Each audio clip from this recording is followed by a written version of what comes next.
State of crypto. The industry's no good, very bad wait, actually excellent week. For the first time, a crypto bill became a law. The Guiding and Establishing National Innovation for U.S. Stablecoins Act, otherwise known as the Genius Act, is now the law of the land, after President Donald Trump signed the first major U.S. legislation following a week-long process to pass it and two other bills in the House of Representatives. You're reading State of Crypto, a CoinDesk newsletter looking at the intersection of cryptocurrency and government. Click here to sign up for future editions. On Friday, U.S. President Donald Trump signed a crypto bill into law. This is the first time a major cryptocurrency bill has become law, and it likely is not the last. For the first time, a major cryptocurrency bill has become law in the U.S. The Genius Act, which sets out to create a regulatory framework governing stablecoins, or cryptocurrencies pegged to another asset like the U.S. dollar, kickstarts a process that will see the Federal Reserve, Office of the Comptroller of the Currency, and other regulators become far more involved in the crypto sector. There was a bit of a false start. The House Rules Committee met Monday evening to debate the bills with key members of the Financial Services and Agriculture Committees ahead of a procedural vote, which the House held Tuesday. That procedural vote was expected to sail through, albeit on party line votes. It did not. Members of the House Freedom Caucus voted against the procedural motion to open debate and threw a wrench into the House's Crypto Week.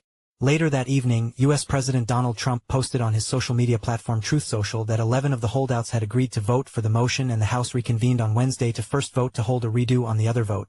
This one passed mostly along party lines, and then to actually redo the other vote. Many of the 11 holdouts continued to hold out. Trump, in remarks made before signing the Genius Act on Friday, joked about this. "I am so tired of making phone calls at 2, 3, 4 o'clock in the morning." Still, after a record-breaking 9-plus-hour vote, the lawmakers did finally vote in favor of the move to debate, clearing the way to a final vote for the three bills on Thursday. Despite these hiccups, Congressman Brian Steil noted that Crypto Week largely played out as planned, with three bills getting passed and one heading to the president's desk.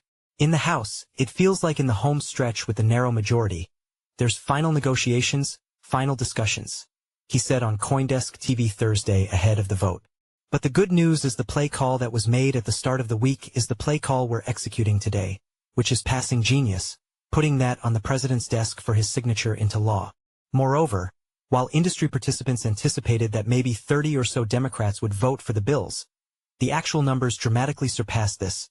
78 Democrats joined 216 Republicans in voting for clarity, and 102 Democrats/206 Republicans voted for Genius. For context, last year's Financial Innovation and Technology for the 21st Century Act, FIT21, Clarity's predecessor, saw 78 Democrats and 208 Republicans vote in favor. House Financial Services Committee Chairman French Hill, speaking at a press conference after Thursday's votes, was positively giddy at successfully shepherding the bills through in just a matter of months. "I knew that my target was to beat FIT21, and I made a bet with myself, and I won. Neither Clarity nor Genius are done yet.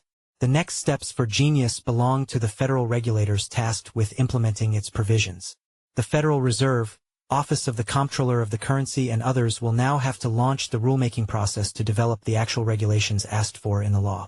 Clarity's next steps are murkier. The Senate is clearly working on its own bill, at least at the moment. Senators have introduced principles and are holding hearings. These actions suggest the Senate Banking and Agriculture Committees may do their own thing, rather than adopt Clarity as it is." Hill, in Thursday's press conference, made it clear he hoped the Senate would take Clarity up. And House Agriculture Committee Chair Glenn G.T. Thompson said on CoinDesk TV on Thursday morning that he had been working with his Senate counterparts as it launched its process. Banking Committee Chair Tim Scott previously set a September 30th deadline for moving the Senate's market structure bill, which will govern a far broader swath of the industry. Read CoinDesk's coverage from Crypto Week. Tornado Cash developer Roman Storm's criminal trial kicked off this week, with jury selection taking a day and a half and the overall trial now expected to run approximately 3 weeks. Storm was arrested in 2023 and charged with conspiracy to commit money laundering, conspiracy to violate sanctions, and conspiracy to operate an unlicensed money-transmitting business. So far, prosecutors have only just begun making their case, beginning with a set of witnesses who say they were victims of Tornado Cash. Prosecutors will be making their case to a largely non-technical jury. Just one member works as an IT manager, while another works at Palantir. The rest have a range of jobs and educational backgrounds. There's also ongoing motions efforts separate from the trial itself, with defense attorneys moving to try and kick out some of the evidence prosecutors have suggested they'll introduce. Monday, Tuesday, Wednesday, Thursday, Friday. If you've got thoughts or questions on what I should discuss next week or any other feedback you'd like to share, feel free to email me at nick@coindesk.com or find me on Blue Sky at nicolesh.bsky.social. You can also join the group conversation on Telegram. See y'all next week. Nicolesh is CoinDesk's managing editor for global policy and regulation, covering regulators, lawmakers, and institutions. He owns less than $50 in BTC and less than $20 in ETH.